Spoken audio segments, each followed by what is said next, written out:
বিশ্বের শীর্ষ ধনী ইলন মাস্ক এবার তার বিরুদ্ধেই আসলো যৌনতার অভিযোগ। যৌনতার বিনিময়ে মেয়েদের চাকরিতে বিভিন্ন সুযোগ সুবিধা দেন তিনি, এমনও অভিযোগ রয়েছে।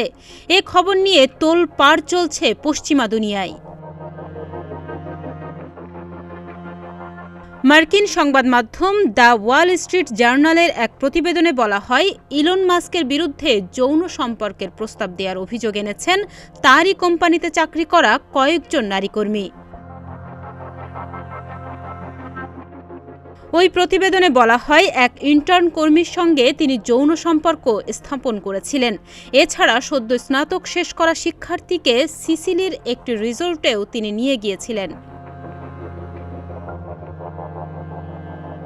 শুধু তাই নয়, শারীরিক সম্পর্কের পাশাপাশি এক নারী কর্মীকে বাচ্চা জন্ম দেওয়ার প্রস্তাবও দিয়েছিলেন ইলন মাস্ক। হয়রানির শিকার নারীদের সাক্ষাৎকারের ভিডিওতে প্রতিবেদনটি প্রস্তুত করেছে ওয়াল স্ট্রিট জার্নাল।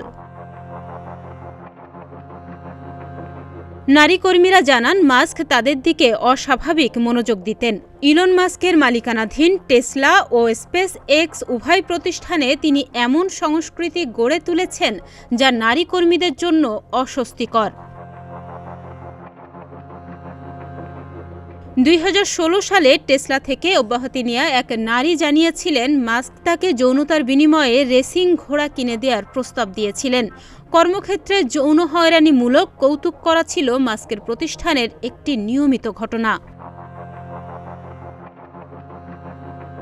স্পেস এক্সে কাজ করা এক নারী জানান, তাকে রাতের বেলা নিজের বাসায় যাওয়ার জন্য প্রস্তাব দিয়েছিলেন ইলন মাস্ক।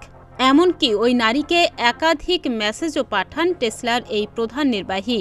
যৌন হয়রানি ও মাদকের পাশাপাশি মাস্কের কোম্পানিতে পুরুষ কর্মীদের তুলনায় নারীদের বেশি বেতন দেওয়ার অভিযোগ রয়েছে। বলা হয়, এসব নিয়ে যারা অভিযোগ করেন তাদের চাকরিচ্যুত করা হতো। যৌনতার পাশাপাশি কর্মপরিবেশে মাদক গ্রহণ করার অভিযোগও উঠেছে মাস্কের বিরুদ্ধে। বলা হচ্ছে, নিয়মিত এলএসডি, কোকেন, উত্তেজনা সৃষ্টিকারী ওষুধ, মাশরুম এবং কোটামিন সহ বিভিন্ন রকম ড্রাগ ব্যবহার করেন এই বিলিয়নিয়ার। এমনকি পরিচালনা পরিষদের সদস্যদের সামনেই এমনটা করতেন তিনি। তবে মাস্কের বিরুদ্ধে আনীত এসব অভিযোগ অসত্য এবং বিভ্রান্তিকর বলে জানিয়েছেন তার আইনজীবীরা। ডেস্ক রিপোর্ট, প্রতিদিনের বাংলাদেশ।